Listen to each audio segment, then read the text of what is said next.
started. Game number 3 going on. We will see who goes to the winner match and who will drop down to the losers match here at Group B of WCS Korea Finals. WCS Season 1 Finals, of course, the Korea Finals. In Korea, yeah. We are still in Korea, but the Korea Finals, they happen between Seoul, Key and Innovation. We have another Talon player now starting to the bottom left of the map. Starting in blue, it is LGIM MVP from Europe. I was going to say from Europe, and then I actually knocked my earpiece out of my MVP Jürgen. And starting to the bottom right of the map in red, we have the Terran player for Axiom. He's from America. He is Axiom Ryung from America. Told you. Yeah. I'm all set up again. I elbowed my headphones and then suddenly they flew out and I was like, I was just kind of deaf for a few seconds. I had to see what that was like, but no gas for either player just yet, and it looks like we're gonna have perhaps our most I don't want to say bland, but just very plain early game where both players just go for an early safe expand without any hyper aggression, no Reaper pressure, no really fast drops, nothing like that. Just going into a quicker command center. They're not even taking gas still, so it may even be both of them just go into a one barracks expand, which is actually kind of risky in Heart of the Swarm, but it can work out. Yeah, at this point, this is definitely going to be a little bit of a different game that we see between the two of them. This is like a bigger map than we've seen so far, and we have the gas now for Ryung after all, but with both players actually going to take the gas, not going for a very early expand. We might see the Reaper and then dropping the CC here, but I'm really excited for this one. Ryung has realized that Game 1 was not just standard Terran versus Terran. Game 2 just showed much more the strength that is MVP. And now, what are we going to see by both of them in this deciding match now, our first best of 3 of the day? Yeah, that's the question. Ryung tries to get a scout, but in TVT, if you get walled out, you know, sometimes this can happen to you. You get a little bit of a disadvantage because not only does he see nothing, but he lost some mine time. And MVP is just going to do a quick expand here. He has the gas up now, but it's much later than Ryung's. And it's not just a straight up one barracks expand. It is going to be with probably a Reaper follow-up for scouting. He has a few different options as to what he transitions to, but there's the command center on the high ground. Yep, CC now being built a little bit faster for MVP, but Ryung is dropping his own command center on the low ground. Gives him the edge with the advantage that he can mine from the mineral patches faster. Yeah, gets that early lead there.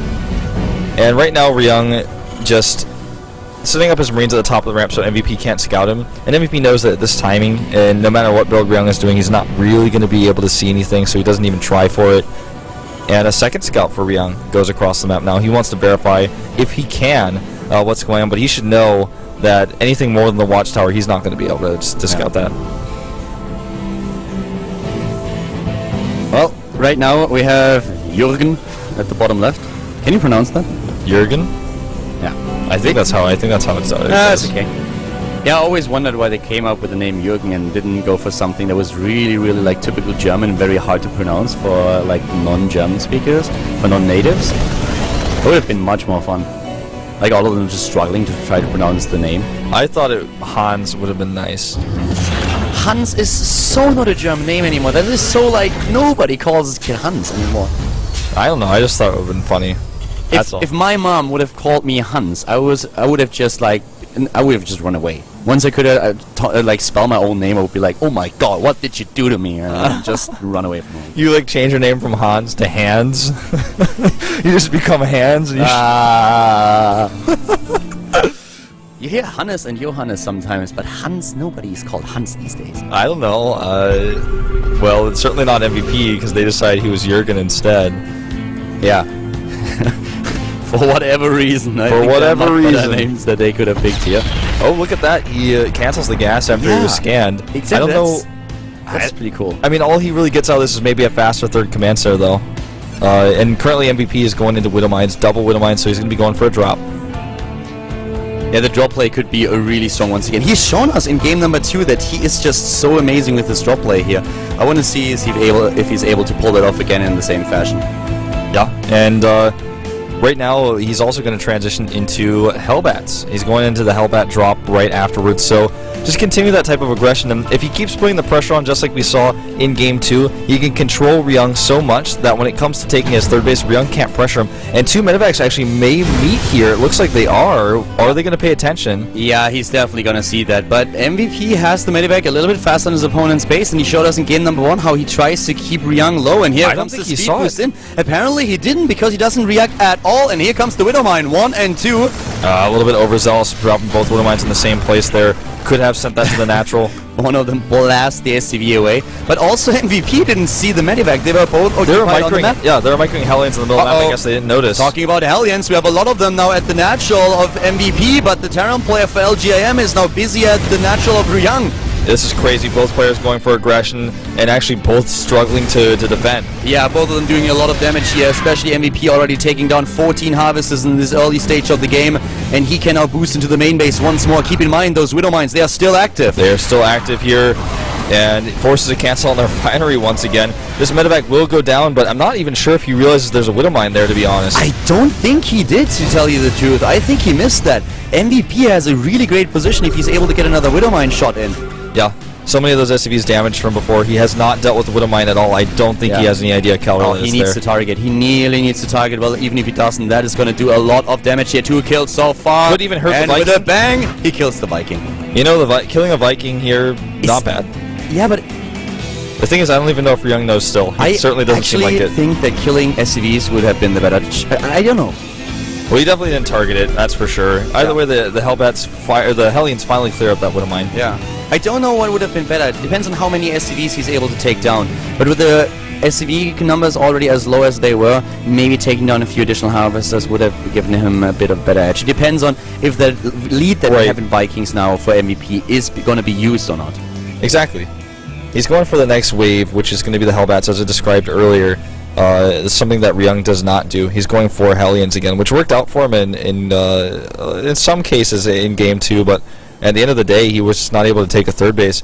MVP also still has not started his third command center. He has the minerals now. He'll probably start it in just a second. He totally dodges that Viking and goes right into the main base. There's so many of these SCVs hurt from earlier. The Hellions are there, though, but you are right. The SCVs are hurt, and they are taking even more damage. The Viking has to drop again. The medevac, that's exactly what he does. Takes down more harvesters as we speak. And now we have we have a few more Hellions also in the natural. And just look at the astonishing amount of harvesters that MVP takes down. 30 in total so far. And the SCV numbers at this point are 18 to 39. MVP just showing his dominance here in the early game.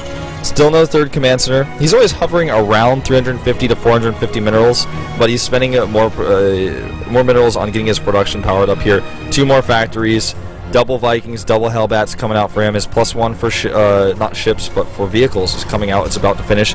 And MVP, he has to deal with a ton of Hellions coming out for Ryung now. Now, if he can hold this, and he has the high ground advantage, and he's going to have a massive lead here. Yeah. But don't forget, Hellions, we saw it last game, they can actually trash Hellbats depending on the splits, depending on the micro. Yeah, at this point, if he can hold the next attack of Ryung, this is going to be game. He has to hold this.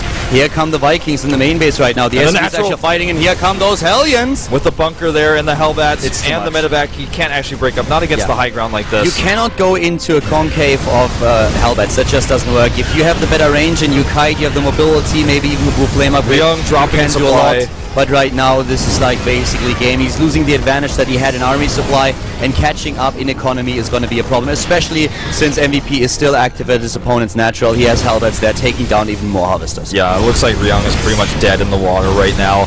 He wanted to hit that timing with the Hellions, and it almost worked, but with the concave you're talking about, the medevac's there, even the bunker, he's got a somewhat of a wall. It's just not going to happen. And you know, it's just so amazing that MVP is schooling Ryung here. Ryung being such a great Terran player, but in this series he was not able to show it. This is usually his best matchup by far, but MVP is taking him down early on, trying to be aggressive with an 8-Rax Reaper on game number 1 or map number 1, but now we have him with 2 straight up standard games against Ryung, and he is dominating the series at this point. He really is, and here come the Vikings actually for MVP. One Viking already landed because he knew he didn't have the air dominance. He knew he was going to lose any Vikings that popped out. I don't know if MVP is going to really commit to this. You know, he can trade okay here, but he decides not to, and I respect his choice. The Hellbats, on the other hand, they will commit. Yeah, the Hellbats, they are moving in again, and the Oh my Hellions God. doing the best they can, but also the Vikings now on the ground, once again doing damage. Young dropping in supply down to 50 against 90. This is Curtains. That's Curtains. GG. GG indeed. We have MVP going to the winners match here in Group B at the WCS Season 1 Finals. Our first game is over. An MVP with a nice comeback into the series was able to pull off the 2.